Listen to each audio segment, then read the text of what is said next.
నమో వెంకటేశాయ.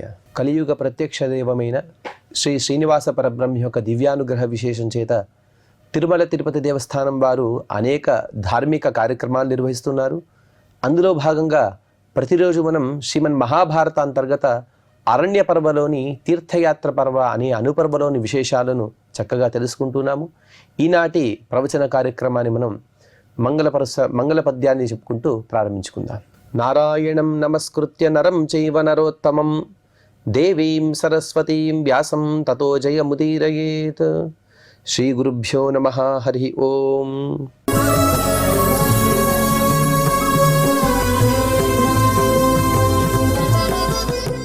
సౌగంధిక పుష్పాలను తీసుకురావడానికి వెళ్ళిన భీమునికి మార్గ మధ్యంలో ఆంజనేయ స్వామి వారు తారసపడ్డారు. ఆంజనేయ స్వామి వారు అలా దారికి అడ్డుగా పడుకొని ఉంటే కాస్త జరగమని భీముడు కోరాడు.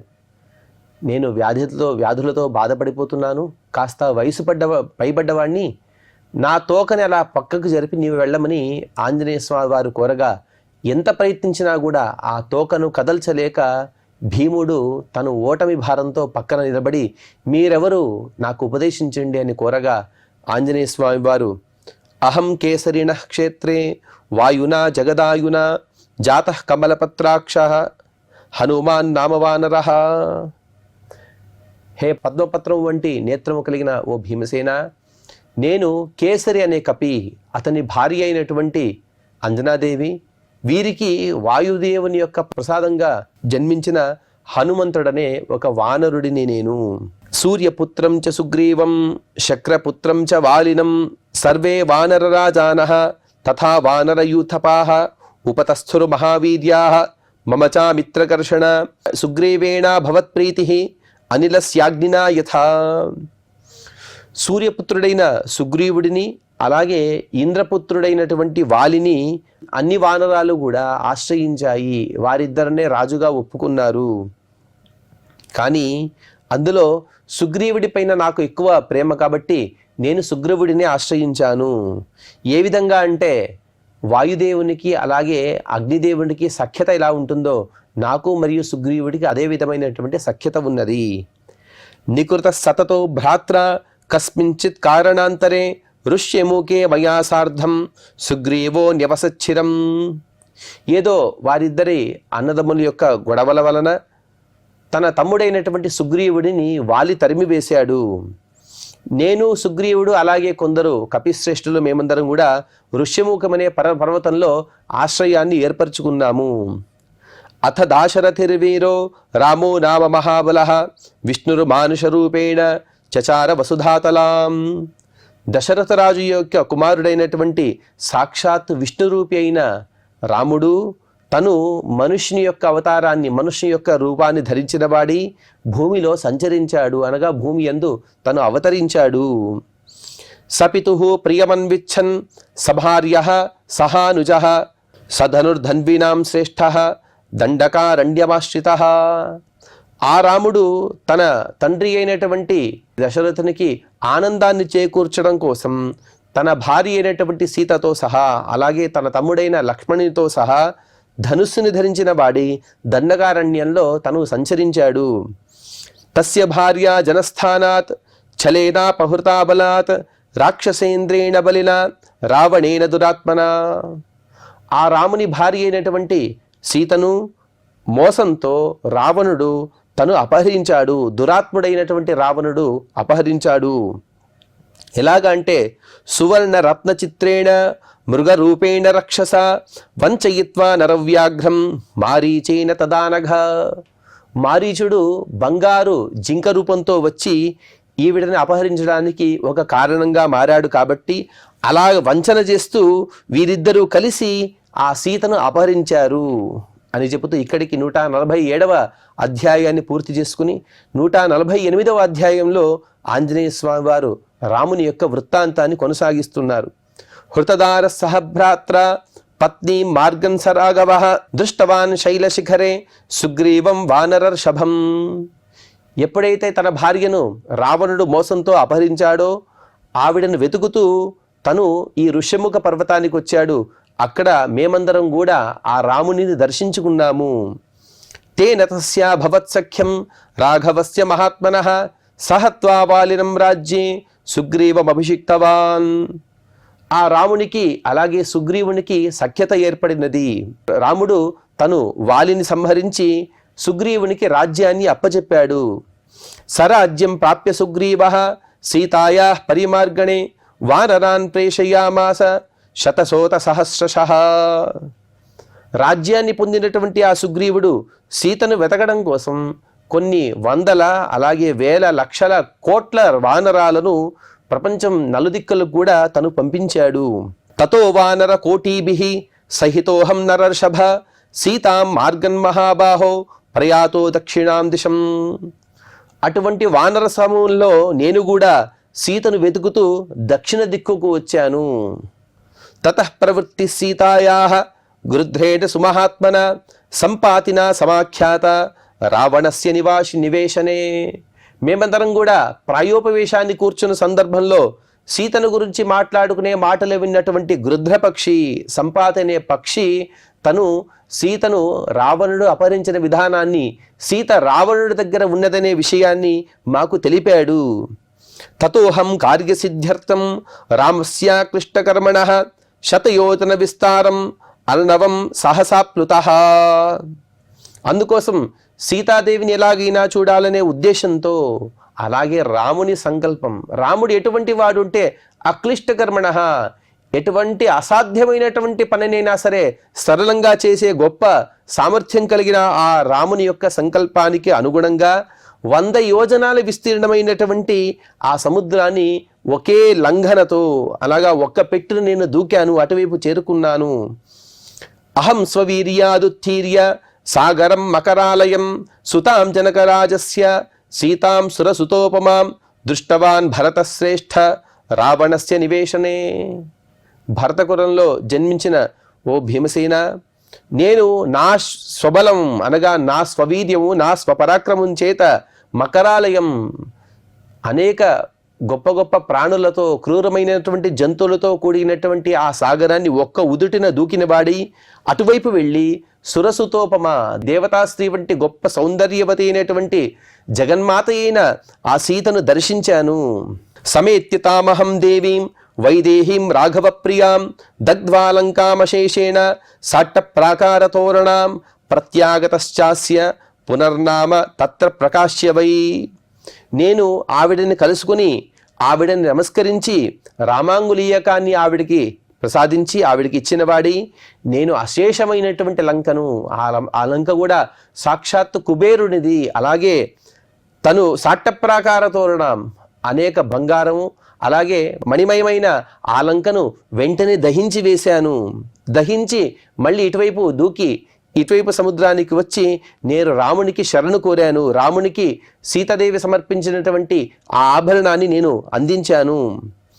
మద్వాక్యం చావధార్యాశు రామో రాజీవలోచనః సబుద్ధిపూర్వం సైన్యస్య బద్ధ్వా సేతుం మహోదధౌ వృతో వానర కోటీభిః సముత్తీర్ణో మహార్ణవం. నేను కొన్ని మాటలను చెప్పాను ఆ రావణుడికి, అయ్యా నా మాట వినవయ్యా, దాసోహం కోసలేంద్రస్య రామస్య అక్లిష్టకర్మణః. నేను అక్లిష్టకర్మను ఆచరించే సామర్థ్యం కలిగిన ఆ రాముని యొక్క దాసుడిని. ప్రకోపితస్య తస్య కః పురస్థితౌ క్షమో భవేత్ సురాసురోరగాతికే జగత్యచింత్యకర్మణః. రాముడు కోపగిస్తే దేవతలే దిగి వస్తారు, అటువంటి రాముడి ముందు నీవెంత. నచేత్ ప్రదాస్యసి త్వరం రఘుత్తమ ప్రియాంతత సపుత్రమిత్ర బాంధవో వినాశమాశయాస్యసి. నీవు సీతను వెంటనే రాముడికి అప్పచెప్పకపోతే నీ పత్నీపుత్ర బాంధవులతో సహా నశించిపోతావు అని ఇన్ని మాటలు చెప్పినా కూడా నా మాటలు వినలేదు రావణుడు, మూర్ఖుడు. కానీ నేను ఈ జరిగిన వృత్తాంతాన్ని మొత్తం కూడా రామునికి నివేదించాను. నా మాటలు విన్న రాముడు తను బుద్ధిపూర్వకంగా సేతువును కట్టి వానర కోటులతో సహా వానర సైన్యంతో సహా లంకకు వచ్చి చేరుకున్నాడు.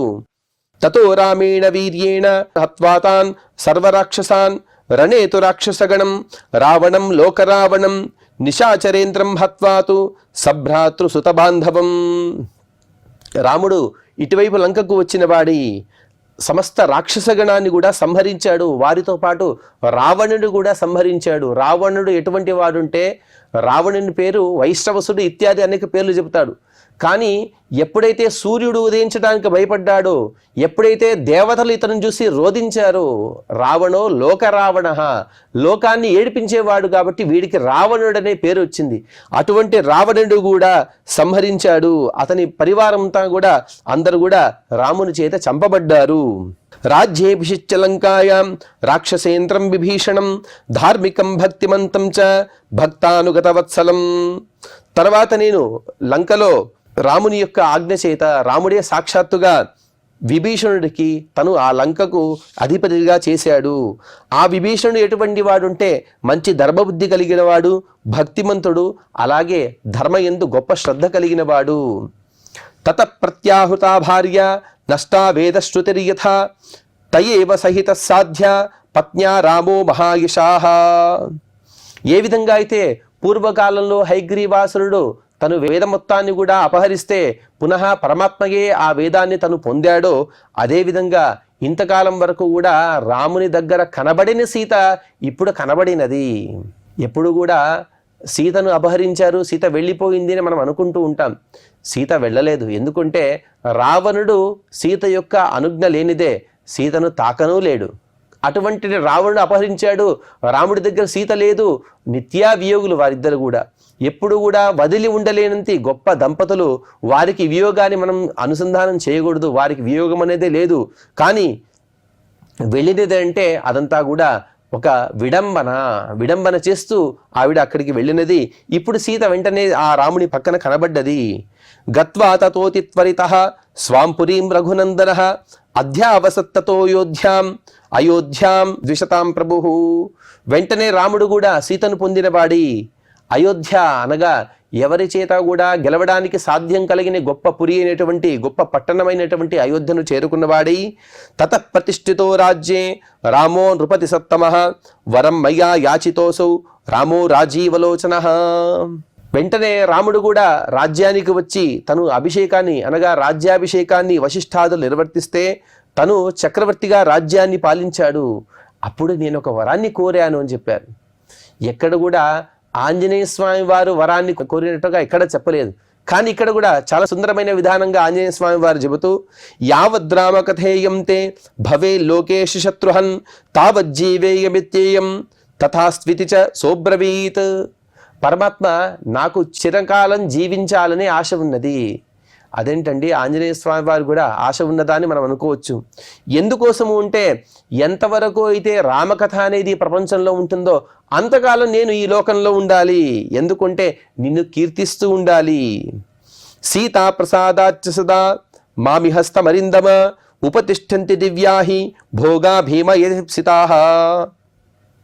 హే భీమ, నేను ఇక్కడ ఉంటాను కదా, ఇక్కడ ఉండే సందర్భంలో అన్ని భోగాలు కూడా నా దగ్గరికే వస్తాయి. కానీ ఈ క్షుల్లకమైనటువంటి భోగాలపైన నాకు ఎటువంటి ఆసక్తి అనేదే లేదు. కానీ సీతాదేవి నాపైన చూపించిన అనుగ్రహం ఏమని చెప్పను? మణిమంజుమాలా వ్యాజైన దీర్ఘాం కరుణాం బబంధ అని మనం వింటాం. అనగా ఒక గొప్ప మణిహారాన్ని ఇస్తూ ఇది ఎవరికి ఇవ్వాలి అని రాముడు సందేహిస్తూ ఉంటే వెంటనే సీతమ్మ వారు తీసుకుని ఆంజనేయ స్వామి వారికి ఇచ్చారట. ఇంత సేవ చేసిన వారిలో వీరందరికీ కూడా గొప్పవాడు ఆంజనేయుడు. కాబట్టి ఈ ఆంజనేయ స్వామి వారే గొప్పవారని సీతమ్మ వారు చెప్పిన విధంగా ఆ సీత యొక్క అనుగ్రహ పాత్రుడిని నేను. రాముడు కూడా దశవర్ష సహస్రాణి దశవర్ష శతాని చ రాజ్యం కారితవాన్ రామః తతస్వభవనం గతః. 11,000 సంవత్సరాల వరకు కూడా రాముడు చక్కగా రాజ్యాన్ని పాలించి తను స్వభవనం తన వైకుంఠానికి వెళ్ళిపోయాడు. తదిహాప్సరసస్తాత గంధర్వాశ్చ సదానఘ తస్య వీర్యస్య చరితం గాయంతో రమయంతి మాం. సరే, నీవెందుకు ఇక్కడున్నావు? ఈ గంధమాదర పర్వతంలో నీకేం పని అని నీవు అడగవచ్చేమో. ఇక్కడ అప్సరసలు వస్తారు, గంధర్వులు వస్తారు. వీరందరూ కూడా రాముని కథను వారందరూ కూడా సుశ్రావ్యంగా వారు పలుకుతుంటారు. అది వింటూ నేను ఇక్కడ ఆనందిస్తూ ఉన్నాను. ఆంజనేయ స్వామి వారు బ్రహ్మచారి. ఎటువంటి కుటుంబ బాధ లేదు. కుటుంబం పైన కానీ ధనధాన్యాదుల పైన కానీ ఎటువంటి వ్యామోహం కూడా లేదు. నాకు ఉండేది ఒకే ఒక ఇష్టమైనటువంటి పని అదేమిటంటే రాముని కథను వినడం. వారందరూ కూడా సుశ్రావ్యంగా ఆ కథను పలుకుతూ ఉంటే దాన్ని వింటూ నేను ఉంటాను. అయం చ మార్గో మర్త్యానాం అగమ్య కురునందన. కానీ ఈ వృత్తాంతాన్ని ఇంకొక చోట ఈ విధంగా చెబుతారు. శ్రేష్ఠో నరామస్య బభువ తస్మాత్ నరామరాజ్యే సులభంచ కించిత తత్పాద సేవా రథిరేష నైంచత తథాభిభోగాన్ ననుసా విరక్తి. రాముని రాజ్యంలో అసాధ్యమైనది ఏదీ లేదు. రామునికి ప్రీత్యాస్పదులలో ఆంజనేయ స్వామి వారు ప్రప్రథములు. ఆంజనేయ స్వామి వారు ఏదైనా కోరికను కోరితే రాముడు తీర్చడు అనే లేనే లేదు. ఏ కోరికను కోరినా కూడా వెంటనే ఇచ్చేవాడు రామచంద్ర ప్రభు. కానీ ఆంజనేయ స్వామి వారు కోరినది ఏమిటంటే తత్పాద సేవార్థి ఏష నైచ్చత. ఎన్ని భోగభాగ్యాలు ఉన్నప్పటికీ కూడా వాటి యందు స్పృహ లేక కేవలం ఆ పరమాత్మ యొక్క పాదపద్మములే శరణు, దాన్నే భక్తిగా కోరాడు. కాబట్టి దాన్నే పరమాత్మ ఇస్తూ తను కూడా పారమేష్ట పదవిని కూడా ఇచ్చాడు. కానీ భీమసేన ఒక మాటను చెబుతాను విను. అయం చ మార్గో మర్త్యానాం అగమ్య కురునందన తతోహం వృద్ధవాన్ మార్గం తవేవం దేవసేవితం. ఇంతకుముందే సాక్షాత్తుగా భీముడే చెప్పాడు, నా అన్నగారైనటువంటి ఆంజనేయ స్వామి వారు అని. అలా అన్నగారై ఉంటే భీముడు వెళ్ళడానికి ఎందుకు ఆపాలి? ఇక్కడ భీముడు అలాగే వెళ్ళనివ్వవచ్చు కదా. కానీ ఆంజనేయ స్వామి వారు చెబుతున్నారు, ఇక్కడ అనేక ఆపదలు వస్తూ ఉంటాయి, కాస్త జాగ్రత్తగా వెళ్ళాలిగా. అందుకోసం ఆ విషయాన్ని చెప్పడం కోసం నిన్ను నేను ఇక్కడ ఆపుతూ ఉన్నాను. తవేమం దేవసేవితం. దేవతలందరూ కూడా అదృశ్య రూపంలో ఇక్కడ తిరుగుతూ ఉంటారు. దివ్యో దేవపతో శేష నాత్ర గచ్చంతి మానుషాః యదర్థమాగతశ్చాపి అతయేవ సరశ్చతత్. ఇంకొక సులభమైనటువంటి ఉపాయాన్ని కూడా చెప్పారు ఆంజనేయ స్వామి వారు. ఇదంతా కూడా దేవమార్గమయ్యా, ఇక్కడ సామాన్య మనుషులు తిరగరు. కానీ నీవు దేనికోసమైతే వచ్చావో ఆ పనికి కావలసిన ప్రయోజనం ఇక్కడే చేకూరుతుంది. నీవెందుకోసం వచ్చావు ఇక్కడికి? ఆ గంధమాదన పుష్పాల కోసం వచ్చావు, సౌగంధికా పుష్పం కోసం వచ్చావు కదా. అదిగో ఆ సౌగంధికా పుష్పాల యొక్క సరస్సు కొలను ఇక్కడే ఉంది అని ఆ కొలని ఆంజనేయ స్వామి వారు చూపించారు. ఇక్కడికి 148వ అధ్యాయాన్ని పూర్తి చేసుకుని 149వ అధ్యాయంలో వైశంపాయన మహర్షి గారు వైశంపాయన ఉవాచ ఏవ ముక్తో మహాబాహు భీమసేన ప్రతాపవాన్ ప్రణిపత్య తతః ప్రీత్యా భ్రాతరం హృష్టమానసః ఉవాచ లక్ష్మయా వాచ హనుమంతం కపీశ్వరం. మహాబాహుబలం కలిగినటువంటి వీర్య పరాక్రమాలు కలిగినటువంటి భీమసేనుడు సాష్టాంగ నమస్కారాలు ఆంజనేయ స్వామి వారికి చేస్తూ అత్యంత సంతోషంతో తను వినయపూర్వకమైనటువంటి ఈ మాటలను పలికాడు. భీమోవాచ మయా ధన్యతరో నాస్తి యదార్యం దృష్టవానహం. ఇక నా జీవితం మొత్తం కూడా ధన్యమైపోయింది. అసలు నా ఆరాధ్య దైవమే నువ్వయ్యా. అటువంటి నిన్ను చూశాను కదా, నేను కృతకృత్యుడిని. అనుగ్రహో మే సుమహాన్ తృప్తిశ్చ తవ దర్శనాత్ ఏవం తు కృతమిచ్చామి త్వయాద్య ప్రియమాత్మనః. నేను ఎంతో అనుగ్రహ పాత్రుడిని అని అనుకుంటాను. ఎందుకంటే నీ దర్శనం వలన నిన్ను దర్శించాలి అని ఎన్నో సంవత్సరాల నుండి నా కోరిక ఉన్నది. ఇప్పుడు నా కోరిక తీరినది. అలాగే నాదొక చిన్న కోరిక ఉన్నది, అది మీ ముందు విన్నవించవచ్చా? ఏమిటి అంటే యత్వేతదాసి తవతః సాగరం మకరాలయం రూపమప్రతిమం వీర తదిచ్ఛామి నిరీక్షితుం. ఎప్పుడైతే మీరు సముద్రోల్లంఘన చేశారో అప్పుడు గొప్ప రూపాన్ని ధరించారు. రామాయణంలో పలు విధాలుగా ఆ రూపాన్ని వర్ణిస్తారు. అటువంటి రూపాన్ని నేను చూడాలని అనుకుంటున్నాను. ఆ చూడాలని ఆశ నాకు ఉన్నది. అందుకోసం మీరు ఆ దర్శన భాగ్యాన్ని నాకు కల్పించగలరు. ఏవం తుష్టో భవిష్యామి శ్రద్ధాస్యామి చ తే వచః ఏవముక్త సతేజస్వి ప్రహస్య హరిరబ్రవీత్. మీ రూపాన్ని నాకు చూపిస్తే నేను చాలా సంతోషిస్తాను.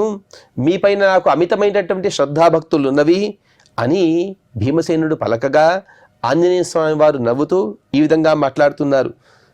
హనుమానువాచ నతచ్చక్యం త్వయా ద్రష్టం రూపం నాణ్యేన కేనచిత కాలావస్థ తదాహ్యన్య నసా వర్తతి సాంప్రతం. ఒకే ఒక మాటలో అతని మాటను నిరాకరిస్తూ ఉన్నారు. భీముడు, మీ రూపాన్ని, గొప్ప రూపాన్ని చూడాలనుకున్నావు కదా, అది సాధ్యం కాదు. నతచ్చక్యం త్వయా ద్రష్టం. ఆ రూపాన్ని నీవు చూడలేవు.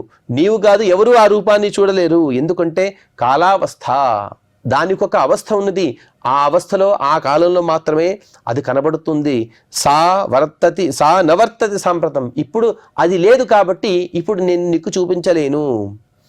అన్యః కృతయుగే కాలః త్రేతాయాం ద్వాపరే పరః అయం ప్రధ్వంసన కాలః నాద్య తద్రూపమస్తి మే. కృతయుగంలో ఉండే కాలం వేరు, త్రేతాయుగంలో ఇంకొక కాలం ఉన్నది. ద్వాపర యుగంలో ఉండే కాలం వేరు, ఇది ప్రధ్వంసన కాలము, అనగా కాలం గడిచిపోయినది.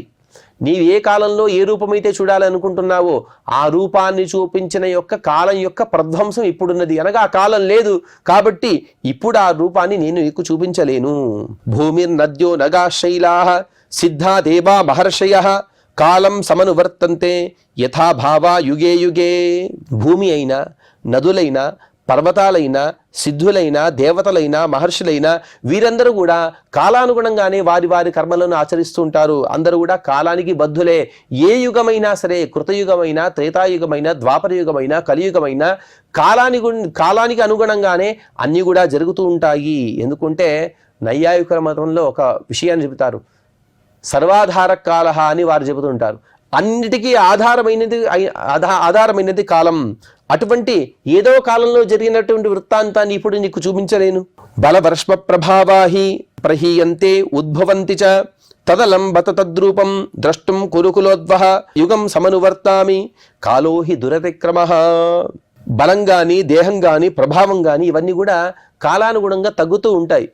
ఒక కాలంలో పెరుగుతాయి, ఇంకొక కాలంలో ఇవన్నీ కూడా తరుగుతూ ఉంటాయి.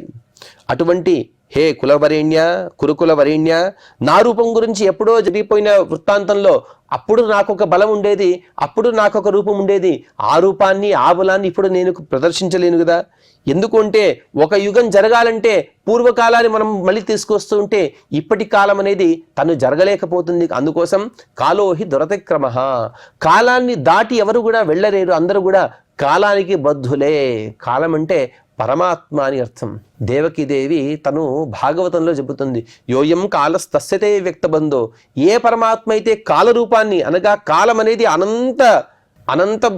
అనంత జన్మల నుండి కూడా ఆ కాలం అనేది ఉన్నది, అనాది కాలం నుండి ఉంది, ఇంకా అనంతకాలం వరకు కూడా ఆ కాలం అనేది ఉంటుంది.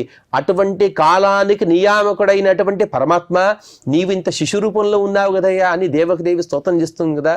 అటువంటి కాలాన్ని ఎవరు కూడా దాటలేరు. అందుకు భీమౌవాచ యుగ సంఖ్యాం సమాచక్ష్వ ఆచారం చ యుగే యుగే ధర్మ కామార్థ భావాంశ్చ కర్మ వీర్యే భవౌ. ఆంజనేయ స్వామి వారు చెప్పిన విషయం ఏమిటంటే, ద్వాపర యుగంలో ఒక కాలము, త్రేతాయుగంలో ఒక కాలము, కృతయుగంలో ఒక కాలం అని చెప్పారు కదా. దానికి భీముడు కాస్త ఆంజనేయ స్వామి వారిని డైవర్ట్ చేస్తున్నట్టుగా కనబడుతూ ఉన్నాడు. అలాగా అయితే మీరేవో కాలాల గురించి చెప్పారు కదా, కొన్ని యుగాల గురించి చెప్పారు కదా, ఆ యుగ ధర్మాలేమి, ఏ యుగాల్లో ఎటువంటి ధర్మ కామార్థాలు ఉంటాయి, వాటిని గురించి వివరించండి అను తను కోరాడు. అందుకు హనుమానువాచ కృతం నామయుగం తాత యత ధర్మ సనాతనః కృతమేవ నకర్తవ్యం తస్మిన్ కాలే యుగోత్తమే. కృతయుగం అనే ఒక కాలం ఉండేది, అక్కడ సనాతనమైనటువంటి ధర్మము ప్రజ్వలిస్తూ ఉండేది. అక్కడంతా కూడా చేయబడినది అని చెప్పడానికి సంస్కృతంలో కృతం అని అంటారు. అటువంటి కృతం కాబట్టి, ఆ కృతకాలం కాబట్టి దాన్ని కృతయుగం అని పిలిచారు. నత్ర ధర్మా సీదంతి క్షేయంతే నచ వై ప్రజాః తతః కృతయుగం నామ కాలేన గుణతాం గతం. ఆ కృతయుగంలో ధర్మాలనేవి తరగిపోవు, ప్రజలెవరు కూడా క్షీణించరు. అందుకోసం ఆ కాలం యొక్క స్వభావాన్ని బట్టి ఏకప్రకారంలో ధర్మం ఉండేది కాబట్టి దాన్ని కృతయుగం అని పిలిచారయ్యా. దేవ దానవ గంధర్వ యక్ష రాక్షస పన్నగాః నాసన్ కృతయుగే తాత తదాన క్రయ విక్రయః. దేవతలు, దానవులు, గంధర్వులు, యక్షులు, రాక్షసులు, పన్నగులు అనగా సర్పాలు, ఇటువంటి ఏ ప్రభేదం లేదు, అందరూ కూడా ధర్మబద్ధంగా ఉన్నారు అని. అంటే ఈ శ్లోకం యొక్క సామాన్యమైన అర్థం చూస్తే వీరెవరూ లేరు అని వస్తుంది. అంటే ఇక్కడ చెప్పే ఉద్దేశం ఏమిటంటే, ఏ విధంగా అయితే దేవతలు ధర్మాన్ని చేస్తారో, ఏ విధంగా అయితే ఋషులు ధర్మాన్ని ఆచరిస్తారో, సామాన్య ప్రజలు కూడా భూమిపైన కూడా అంతే ధర్మం ఉండేది అనే చెప్పే విషయాన్ని ఈ విధంగా చెబుతున్నారు. దేవదానవ గంధర్వ యక్ష రాక్షస పన్నగ అనే భేదం లేకుండా అందరూ కూడా సమానమైనటువంటి ధర్మాన్ని ఆచరించేవారు. ఇంకొక గొప్ప విషయం ఏమిటంటే నాత్ర క్రయ విక్రయ, ఎవరు అమ్మేవారు లేరు, ఎవరు కొనేవారు కూడా లేరు. అంటే అన్ని సంపదలు కూడా అన్ని చోట్ల కూడా సమృద్ధిగా ఉన్నాయి. ఎవరికి ఏ వస్తువు కావాలన్నా కూడా వారు ఆ వస్తువులను తీసుకోవచ్చు. నసామ రుగ్యజుర్వర్ణాః క్రియా నాసిచ్చ మానవి అభిధ్యాయ ఫలం తత్ర ధర్మ సన్యాస ఏవ చ. ఈ శ్లోకం యొక్క సామాన్యమైన అర్థం ఏమిటంటే సామము, రుక్కు, యజస్సు అనే వర్ణాలు లేవు, వేదం లేదు, క్రియ లేదు. ఎవరైనా ఏదైనా ఫలాన్ని కాంక్షిస్తూ వారు కర్మల సంకల్పం చేస్తే చాలు, అక్కడ ఆ సంకల్పం అనేది, సంకల్పానికి ఫలం అనేది దక్కేది. అందులో కూడా సన్యాసం అనే ధర్మం చాలా ఎక్కువగా ప్రసిద్ధిగాంచింది. ఈ వాక్యం, ఈ శ్లోకం యొక్క విశేషమైనటువంటి అర్థం ఏమిటంటే ఆ కాలంలో మూల వేదం అనేది ఉండేది. ఋగ్యజుః సామ అథర్వ భేదంతో వేదం లేదు.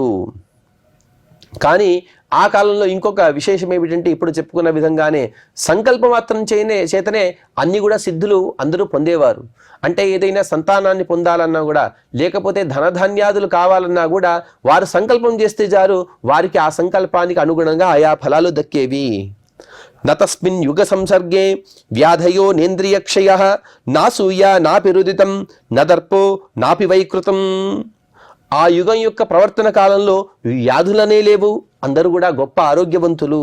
అందరి ఇంద్రియాలు కూడా వారి వారి నిగ్రహంలో ఉన్నాయి. ఎవరికి కూడా అసూయ, దుఃఖము, గర్వము, అలాగే వంచన చేయాలనే మనస్సు, ఇటువంటి ఏ దుర్గుణాలు కూడా లేవు. నవిగ్రహ కుతస్తంద్రి నద్వేషో నచపైషునం నభయం నాపి సంతాప నచేర్ష్య నచమత్సరః. ఎవరితో గొడవపడాలనే భావన గాని, అనగా కలహం, అలాగే అలసట, అందరి శరీరంలో కూడా గొప్ప శక్తి సంపదలు ఉన్నాయి. ఎవరు కూడా ఎవరిని ద్వేషించేవారు కాదు. అలాగే ఇంకొకరి గురించి చాడీలు చెప్పే అటువంటి సందర్భాలు కానీ, అటువంటి స్వభావాలు కానీ లేవు. భయము లేదు, సంతాపం లేదు, ఈర్ష్య, మత్సరము, ఇటువంటి ఏ దోషాలు కూడా ఎవరిలో కూడా లేవు. తతః పరమకం బ్రహ్మ సాగతరి యోగినాం పర ఆత్మా చ సర్వభూతానాం శుక్లో నారాయణస్తదా. అందరూ కూడా పరబ్రహ్మను చక్కగా ఉపాసన చేసేవారే, అందరూ కూడా యోగిశ్రేష్ఠులే. వారందరూ కూడా శుక్లరూపి అయినటువంటి పరమాత్మను ఉపాసన చేసేవారు అని ఆ కృతయుగం యొక్క మహాత్మ్యాన్ని ఆంజనేయ స్వామి వారు వివరిస్తూ ఉన్నారు. ఇంకా ఆంజనేయ స్వామి వారి యొక్క వివరణను మనం తర్వాత ప్రవచనంలో తెలుసుకునే ప్రయత్నం చేద్దాం. ఈనాటి ప్రవచన కార్యక్రమాన్ని ఆ వెంకటేశ్వర స్వామి వారి పాద పద్మముల యందు సమర్పణ చేస్తూ క్షమాప్రార్థన మరియు మంగళ శ్లోకాన్ని పలుకుదాం. యదక్షరపదభ్రష్టం మాత్రాహీనం చ యద్భవేత్ తత్సర్వం క్షమ్యతాం దేవ నారాయణ నమోస్తుతే. శ్రియః కాంతాయ కళ్యాణ నిధయేర్థినాం శ్రీవేంకట నివాసాయ శ్రీనివాసాయ మంగళం.